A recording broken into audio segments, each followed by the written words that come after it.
Il suffit parfois de 5 mots pour fissurer un pays entier. 5 mots lâchés sans trembler, 5 mots qui tombent comme une gifle en plein visage d'une France encore en deuil, incapable de reprendre son souffle après la mort de son idole absolue. Elle va en chier, Laetitia. Quand cette phrase traverse le plateau de télévision en février 2018, le temps semble se figer. Ce n'est pas une rumeur, ce n'est pas un commentaire anonyme perdu sur les réseaux sociaux, ce n'est pas un journaliste en quête de sensationnel. C'est Gérard Depardieu, un monstre sacré, un ami de 40 ans, un homme qui connaissait Johnny avant la gloire, pendant les excès et jusqu'au bout. Et quand un homme comme lui parle, ce n'est jamais pour rien. Alors une question s'impose immédiatement, brutale, impossible à ignorer. Que savait-il que le reste du pays n'osait pas encore regarder en face ? À ce moment précis, la France pleure encore Johnny Hallyday comme on pleure un membre de sa propre famille. 2 mois seulement se sont écoulés depuis le 5 décembre 2017. Les bougies brûlent encore sur les trottoirs, les chansons résonnent dans les voitures, les images de la Madeleine passent en boucle dans les mémoires. Johnny n'est pas seulement mort, il a laissé un vide vertigineux.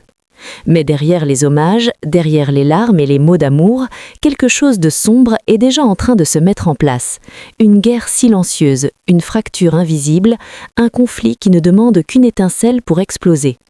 Cette étincelle, Gérard Depardieu va l'allumer en direct sous les yeux de millions de téléspectateurs. Il est invité ce soir-là pour parler de cinéma, pour évoquer la saison 2 de la série Marseille sur Netflix. Rien de plus banal en apparence. Le décor est léger, l'ambiance détendue, Yann Barthès mène l'entretien avec son ironie habituelle. Mais l'actualité est trop brûlante pour être ignorée. L'affaire Hallyday commence à faire du bruit. Laura Smet annonce qu'elle va contester le testament de son père. David Hallyday la soutient. En face, Laetitia, héritière de l'intégralité du patrimoine, se retrouve sous le feu des projecteurs. Le pays se divise, les débats s'enflamment, chacun choisit son camp. Yann Barthès pose la question. Et là, tout bascule. Le visage de Depardieu change. Le ton n'est plus le même. Ce n'est plus un acteur qui répond, c'est un ami qui parle. Il ne détourne pas le regard, il ne cherche pas ses mots. C'est écouru, ce n'est pas bien ce qui se passe. Puis il ajoute, comme une justification mais aussi comme une revendication de légitimité, « Je connais Laura, je connais David ». Dans cette simple phrase, tout est dit. Il ne parle pas de loin, il ne commente pas un dossier juridique, il parle de gens qu'il a vus grandir, de prénoms qui évoquent des souvenirs, des visages, des moments partagés avec Johnny. On sent qu'il pèse ses mots, mais on sent surtout qu'il refuse de se taire, parce que pour lui, il y a une injustice, et une injustice, Depardieu ne la supporte pas. Puis vient la phrase, celle qui va faire le tour de la France, celle qui va s'imprimer dans les unes des magazines, s'afficher sur les écrans de smartphone, s'inviter dans toutes les discussions. Ça va être long, elle va en chier, Laetitia. Le silence tombe sur le plateau comme un coup près. Yann Barthès reste un instant figé, il ne s'attendait pas à une déclaration aussi frontale, aussi crue, aussi définitive. Mais Depardieu ne recule pas, il continue, implacable. Je trouve triste pour certaines personnes dont je ne citerai pas le nom qu'on en arrive là, alors que Johnny était quelqu'un qui n'en avait rien à foutre de tout ça. Cette dernière phrase est capitale. Elle touche au cœur même de l'affaire. Selon Depardieu, Johnny se fichait de l'argent, des héritages, des calculs, des stratégies. Johnny vivait pour la scène, pour la musique, pour l'instant présent. Il n'était pas de ceux qui passent des heures chez un notaire à organiser leur succession dans les moindres détails. Johnny brûlait la vie par les 2 bouts. Alors comment expliquer ce testament californien qui exclut totalement David et Laura ? Comment expliquer cette fracture brutale, cette guerre familiale que Johnny aurait détestée plus que tout ? Pour Depardieu, la réponse est implicite mais limpide. Quelqu'un a influencé Johnny, quelqu'un l'a orienté, quelqu'un l'a poussé là où il n'aurait jamais voulu aller de lui-même. Il ne prononce aucun nom, il n'en a pas besoin. Tout le monde comprend, et c'est précisément ce non-dit qui rend ses paroles encore plus lourdes, encore plus explosives. Mais pourquoi Gérard Depardieu se permet-il de parler avec une telle assurance ? D'où lui vient cette certitude presque dérangeante ? La réponse tient à un mot, l'amitié. Une amitié forgée dans les années 1970, à une époque où Paris vibrait d'une énergie brute, incontrôlable, où les artistes se croisaient dans les nuits sans fin, où les excès faisaient partie du quotidien. Johnny Hallyday et Gérard Depardieu incarnaient alors deux faces d'une même époque. Johnny était déjà une légende vivante, l'idole des jeunes devenue l'idole de tous, capable de remplir des stades et d'électriser des foules entières. Depardieu y plausait au cinéma après Les Valseuses en 1974, imposant un jeu viscéral, animal, indomptable. Quand ils se rencontrent, le courant passe immédiatement. Ce n'est pas une amitié de façade, faite de sourires pour les photographes et de poignées de main lors des cérémonies officielles. C'est une complicité brute, intense, presque dangereuse. Ils partagent la même vision de la vie. Vivre sans retenue, sans calcul, sans limite. Profiter de chaque instant comme si le lendemain n'existait pas. Deux écorchés vifs qui se reconnaissent immédiatement chez l'autre, deux hommes excessifs, incontrôlables, qui trouvent dans cette amitié un miroir de leurs propres démons. Ils ne sont pas de simples collègues qui se croisent lors de galas, ils sont des frères d'armes, des monstres sacrés unis par une soif de liberté absolue. Quand ils se retrouvent, les nuits s'étirent jusqu'à l'aube, les discussions deviennent passionnées, les excès monumentaux. Les photos de l'époque en témoignent. En 1980, on les voit côte à côte dans Palmarès 80 à Paris, jeunes, confiants, au sommet de leur art. D'autres clichés les montrent entourés d'Eddie Mitchell, de Carlos, formant une bande qui électrise le paysage culturel français. Il y a aussi cette photo mythique avec Serge Gainsbourg, prise vers 1982, que Johnny partagera bien plus tard avec cette légende simple et révélatrice, avec mes potes vers 1982. Ces images racontent bien plus qu'une époque, elles racontent une loyauté, une fidélité qui ne s'explique pas mais qui se vit. Et cette amitié se manifeste parfois de façon spectaculaire, presque irréelle. Patrick Roussel, garde du corps de Johnny pendant 11 ans, a raconté une anecdote devenue légendaire. Un jour, il roule en Hummer H2 à la porte d'Auteuil, l'un des carrefours les plus fréquentés de Paris. Soudain, Johnny aperçoit un motard. Casqué, anonyme pour le commun des mortels, mais Johnny le reconnaît immédiatement. Gérard Depardieu. « Arrêtez-vous !» Patrick Roussel hésite. Ils sont en plein milieu d'un carrefour saturé. La demande est absurde. Johnny insiste. « Arrêtez-vous !» Le garde du corps s'exécute. Johnny descend du véhicule. Depardieu le reconnaît à son tour, s'arrête, enlève son casque, et les voilà en train de discuter, debout, au milieu de la chaussée. La circulation est totalement bloquée, des dizaines de voitures attendent. Personne ne klaxonne, personne n'ose, parce que voir Johnny Hallyday et Gérard Depardieu en pleine discussion au milieu de la route, c'est un spectacle qui suspend toutes les règles. La scène dure plusieurs minutes, puis ils se disent au revoir, comme si de rien n'était. Johnny remonte dans le Hummer, Depardieu repart à moto. La vie reprend son cours. Cette scène dit tout. Quand Johnny voulait voir Gérard, rien ne pouvait l'arrêter. Ni la logique, ni les règles, ni le bon sens. Il voulait, il faisait.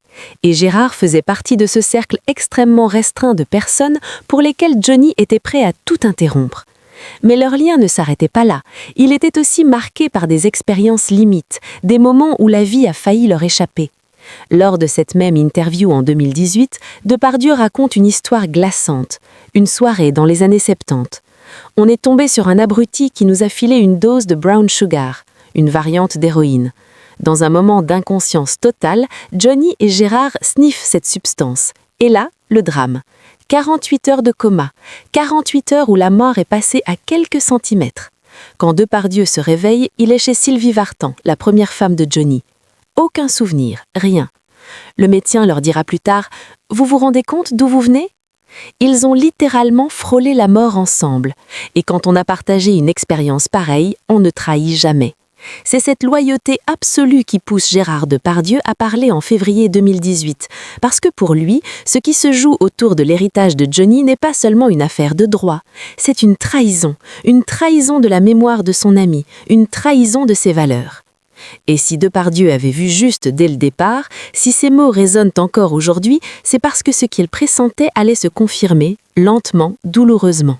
La bataille ne faisait que commencer, et elle allait laisser des traces bien plus profondes que ce que quiconque imaginait alors. Mais à ce stade, une question demeure, lancinante, impossible à esquiver. Si Gérard Depardieu était aussi sûr de lui, si ses mots étaient aussi tranchants, que savait-il réellement de la fin de Johnny que le grand public ignorait encore? Et surtout, jusqu'où allait cette guerre familiale? À peine ces 5 mots lâchés en direct que la France entière bascule dans une autre dimension. Les chaînes d'information tournent en boucle, les rédactions s'affolent, les réseaux sociaux s'embrasent et l'hommage national à Johnny laisse soudain place à un procès moral à ciel ouvert. Elle va en chier, Laetitia devient une formule virale, répétée, découpée, commentée, parfois déformée, mais toujours chargée d'une force dévastatrice parce qu'elle ne vient pas d'un polémiste ordinaire, elle vient de Gérard Depardieu. Et quand Depardieu parle, même ceux qui voudraient détourner le regard sont obligés d'écouter. En quelques heures, la phrase s'impose comme un symbole. Les unes des magazines explosent, les titres s'arrachent, les bandeaux rouges envahissent les écrans. Tout le monde cherche à comprendre ce que Depardieu a réellement voulu dire, ce qu'il accuse sans jamais le formuler clairement, ce qu'il sait sans l'exposer frontalement. Laetitia Hallyday, jusque-là veuve endeuillée et figure centrale du récit officiel, se retrouve brutalement projetée au cœur d'un soupçon collectif. Elle n'est plus seulement celle qui a accompagné Johnny jusqu'au bout, elle devient, aux yeux d'une partie de l'opinion, celle sur qui plane une ombre lourde, celle que l'ami de 40 ans désigne implicitement comme la pièce maîtresse d'une injustice. Les réactions sont immédiates et radicales. D'un côté, les soutiens de David et Laura se sentent enfin entendus, ce qu'ils murmuraient depuis des semaines trouve soudain un écho puissant. Ils n'ont plus seulement leurs paroles face à celles de la veuve, ils ont désormais Gérard Depardieu.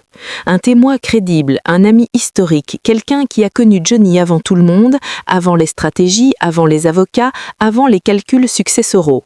Pour eux, cette sortie n'est pas une provocation, c'est une vérité qui éclate enfin au grand jour. Mais de l'autre côté, la colère gronde. Les défenseurs de Laetitia dénoncent une attaque injuste, un règlement de compte déplacé. Ils accusent Depardieu de se mêler de ce qui ne le regarde pas, de fragiliser une femme déjà éprouvée par le deuil, de jeter de l'huile sur un feu encore brûlant. La France se divise, les camps se forment, les positions se durcissent et plus personne ne parle uniquement de Johnny le chanteur. On parle désormais de Johnny héritage, Johnny la discorde, Johnny le symbole d'une fracture familiale exposée en pleine lumière. Dans ce tumulte, une question revient sans cesse, lancinante, presque obsédante. Pourquoi Gérard Depardieu est-il aussi catégorique? Pourquoi parle-t-il avec une telle certitude, sans nuance, sans conditionnel? La réponse ne se trouve ni dans les tribunaux, ni dans les documents juridiques. Elle se trouve dans les souvenirs, dans ce qu'il a vu, vécu, partagé avec Johnny pendant des décennies. Depardieu n'analyse pas une affaire, il raconte une trahison morale, humaine, affective. Pour lui, Johnny n'était pas un homme qui planifiait froidement son héritage. Johnny était un homme d'instinct, de passion, d'instant, un homme qui détestait les conflits, les manœuvres, les calculs mesquins. Alors quand Depardieu voit ses enfants se battre devant les tribunaux, quand il voit David et Laura présentés comme des héritiers capricieux, quelque chose en lui se révolte, parce qu'il sait, parce qu'il a vu Johnny aimer ses enfants, parce qu'il ne peut pas croire qu'un homme comme lui ait consciemment voulu les exclure. Et il y a cette image, presque anodine en apparence, mais qui a profondément marqué Depardieu. Il la racontera sans emphase, comme un détail, mais ce détail dit tout. Lors de l'hommage national à la Madeleine, il remarque la disposition des proches. David et Laura sont là, visibles, mais pas aux côtés de Laetitia. Ils sont placés près du couple présidentiel. Une distance physique, mais surtout symbolique. Une fissure déjà là, au cœur même du deuil. Pour Depardieu, ce n'est pas un hasard. C'est le signe que la fracture existait déjà bien avant que les avocats n'entrent en scène. Il a vu cette image, il l'a ressentie et il a compris que ce qui allait suivre serait inévitable. À partir de ce moment-là, la machine s'emballe. Les médias dissèquent chaque geste, chaque mot, chaque silence. La moindre apparition publique de Laetitia devient une épreuve. Elle est scrutée, analysée, jugée. On l'accuse de manipulation, d'influence, d'avoir isolé Johnny dans ces dernières années, d'avoir orienté ses décisions. Qu'elle parle ou qu'elle se taise, tout se retourne contre elle. Pendant ce temps, David et Laura avancent à pas feutrés, fidèles à leur image de discrétion. Ils ne multiplient pas les déclarations, ils laissent les faits parler. Et dans l'ombre, la phrase de Depardieu continue de résonner. Ça va être long, comme une prophétie. Et elle va s'avérer terriblement juste, car la bataille qui s'annonce ne sera ni rapide ni propre. Elle va durer des années de procédures, de tensions, de blessures irréversibles. Et derrière les millions, derrière les lois françaises et américaines, une question va hanter tous les esprits. Qu'aurait vraiment voulu Johnny? Pas le Johnny des documents juridiques, mais le Johnny des nuits partagées, des excès, de l'amitié, de la loyauté, celui que Depardieu affirme connaître mieux que quelqu'un. Mais cette guerre ne fait que commencer, et ce que personne n'imagine encore, c'est jusqu'où elle va aller, combien de temps elle va durer, et combien de cicatrices elle va laisser derrière elle. Question pour toi. À ce stade, penses-tu que cette affaire aurait pu être évitée si Johnny avait encore été là pour parler lui-même? Dans la prochaine partie, tu découvriras comment la bataille judiciaire va confirmer la prophétie de Depardieu et transformer un conflit familial en une épreuve inéternable qui va broyer tous les protagonistes. La prophétie de Gérard Depardieu commence à se matérialiser presque immédiatement, comme si ces mots avaient ouvert une porte qu'il était désormais impossible de refermer. Ça va être long n'était pas une formule lancée au hasard, c'était un avertissement. Très vite, l'affaire quitte le terrain émotionnel pour entrer dans une zone froide, brutale, implacable, celle des tribunaux. Février 2018 marque le début officiel d'une guerre judiciaire qui va s'étendre sur plus de 2 ans, traverser 2 continents, opposer 2 systèmes juridiques et transformer une famille déjà brisée en adversaires irréconciliables. D'un côté, Laura Smet et David Hallyday invoquent le droit français, celui qui protège les enfants et interdit de les déshériter totalement.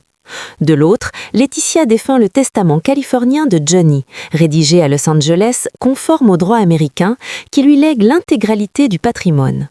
2 visions du monde, 2 conceptions de la famille, 2 vérités qui s'affrontent sans compromis possible. Très vite, le dossier devient un labyrinthe juridique. Experts, avocats, juges, communiqués, contre-communiqués. Chaque camp avance ses arguments, chaque mot est pesé, chaque phrase peut devenir une arme. Et pendant que les procédures s'enchaînent, la pression médiatique ne faiblit pas, bien au contraire. La France observe, juge, commente. Chaque audience est scrutée comme un épisode de série. Chaque déclaration publique est disséquée. Laura et David sont tantôt présentés comme des enfants légitimes, cherchant simplement reconnaissance et justice, tantôt comme des héritiers ingrats, contestant la volonté d'un père disparu. Laetitia, elle, oscille entre le rôle de veuve courageuse défendant l'amour de sa vie et celui beaucoup plus sombre de femme accusée d'avoir exercé une influence décisive sur un homme affaibli par la maladie. Et au milieu de ce chaos, Gérard Depardieu reste là, en arrière-plan. Il ne multiplie pas les interviews, il ne cherche pas à entretenir la polémique, il n'a plus besoin de parler. Sa phrase initiale continue de faire son œuvre. Elle s'impose comme une clé de lecture. Beaucoup se souviennent de son regard ce soir-là, de son ton grave, presque fatigué, comme s'il savait déjà que cette affaire allait broyer tout le monde. Et les mois qui passent lui donnent raison. Car oui, Laetitia en chie. Chaque apparition publique devient un parcours de combattant. Chaque geste est interprété, chaque silence suspecté. Elle doit se justifier sans cesse, expliquer, défendre, répéter que Johnny savait ce qu'il faisait, que ce testament était l'expression de sa volonté profonde. Mais plus elle parle, plus le doute s'installe. Les accusations deviennent de plus en plus lourdes. On parle de manipulation, d'isolement, de décisions prises dans les derniers mois de la vie de Johnny alors que la maladie gagnait du terrain, alors que la fatigue, la douleur et la peur de la mort affaiblissaient son discernement. Rien n'est prouvé, juridiquement, mais dans l'opinion publique, le soupçon s'enracine. Et ce soupçon est d'autant plus puissant qu'il est nourri par la parole d'un homme comme Depardieu, quelqu'un qui a connu Johnny dans ses moments de force, de liberté, de lucidité totale. Pendant ce temps, Laura Smet traverse une épreuve intérieure d'une violence extrême. Elle, si discrète, si éloignée des scandales, se retrouve exposée malgré elle. Elle ne cherche pas l'argent, répète-t-elle, elle cherche une reconnaissance, une place, une preuve que son père ne l'a jamais effacée de sa vie. David, de son côté, garde une posture plus contenue, plus distante, mais la blessure est là, profonde, ancienne. Être le fils de Johnny Hallyday n'a jamais été simple. Être le fils qu'on écarte d'un héritage symbolique, c'est une humiliation supplémentaire. Et Depardieu le sait, il le sent, il l'a vu dans leur regard, dans leur silence. Les audiences se succèdent, les procédures s'allongent, les sommes évoquées donnent le vertige. Des millions d'euros, des catalogues musicaux, des droits d'image, des propriétés aux États-Unis à Saint-Barthélemy en France. Mais derrière les chiffres, il y a une autre réalité, beaucoup plus lourde, celle d'une famille définitivement fracturée. Chaque mois qui passe rend un retour en arrière un peu plus impossible.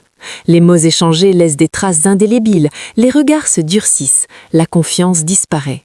Et comme si cela ne suffisait pas, un autre fardeau pèse sur Laetitia. Un poids colossal, presque insoutenable. La dette fiscale laissée par Johnny. 34 millions d'euros. Une somme vertigineuse qui ajoute une pression supplémentaire à une situation déjà explosive. Laetitia doit se battre sur tous les fronts à la fois. Défendre le testament, protéger ses filles, préserver l'image de Johnny, faire face à l'administration fiscale, tout en affrontant une opinion publique de plus en plus hostile. Là encore, la phrase de Depardieu résonne avec une cruauté presque prophétique. Au fil du temps, d'autres voix s'élèvent. Des amis historiques de Johnny prennent position, parfois ouvertement, parfois plus discrètement. Eddie Mitchell notamment se rangera lui aussi du côté de David et Laura.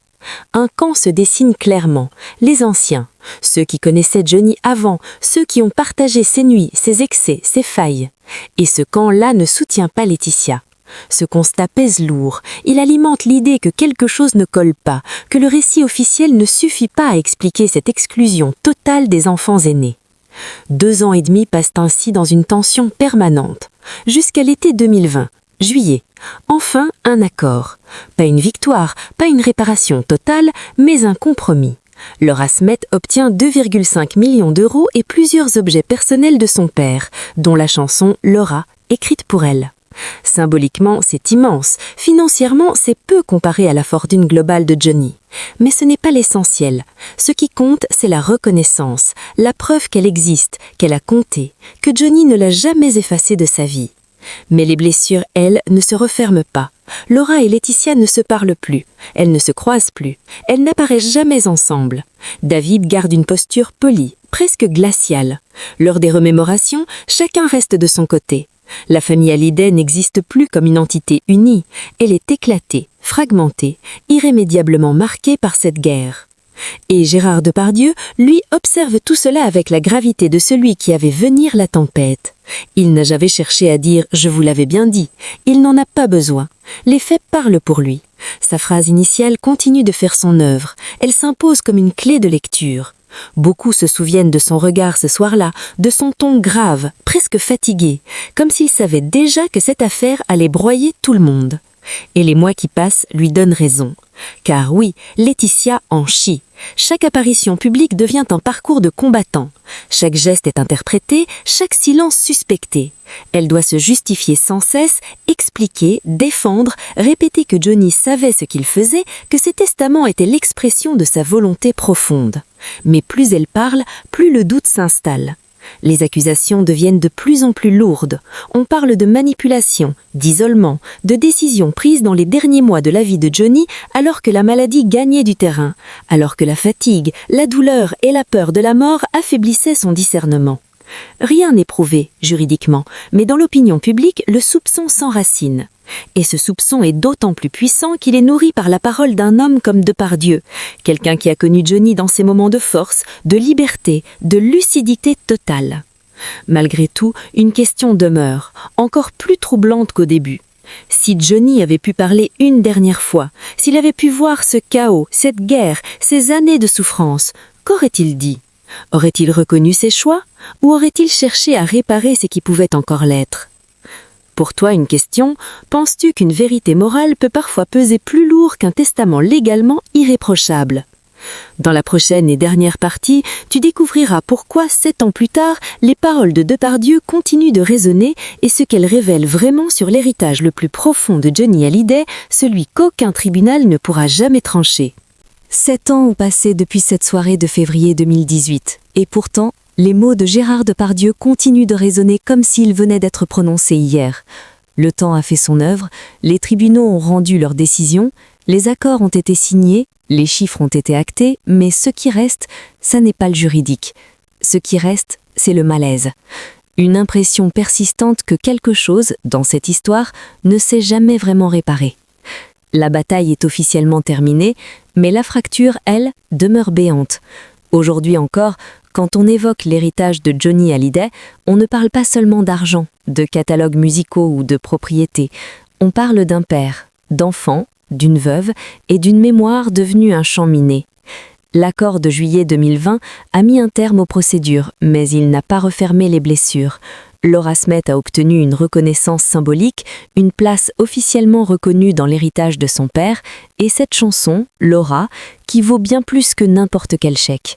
David Hallyday, lui, est resté en retrait, fidèle à sa retenue, mais la cicatrice est là, profonde, ancienne, ravivée par ses années de combat.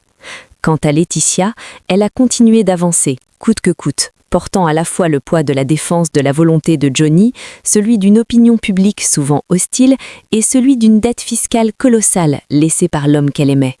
34 millions d'euros. Un fardeau qui a transformé son deuil en une lutte permanente pour survivre. Les apparitions publiques se sont raréfiées, les sourires sont devenus plus rares, plus contrôlés. Lors des commémorations, chacun reste dans son couloir, comme si un mur invisible séparait désormais ceux qui partageaient autrefois le même nom. En 2024, une image a brièvement relancé l'espoir d'un apaisement.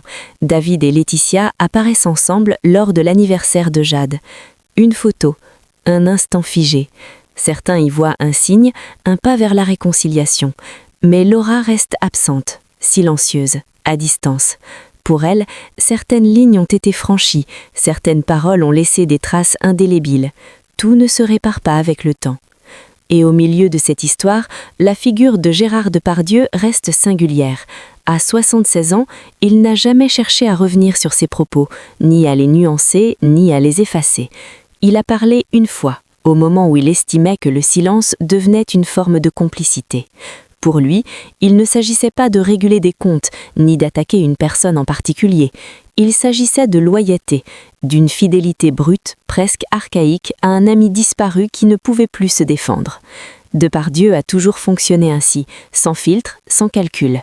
Il l'a fait en politique, en art, dans ses choix de vie souvent controversés, mais là, il ne cherchait ni provocation ni scandale.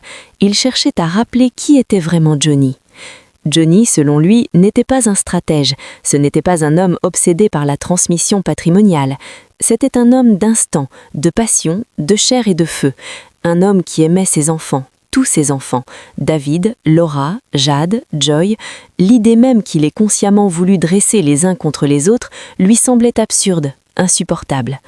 Alors si cette situation a existé, si cette guerre a éclaté, c'est qu'il s'est passé quelque chose que les papiers ne racontent pas, quelque chose que seuls ceux qui l'ont connu intimement peuvent pressentir.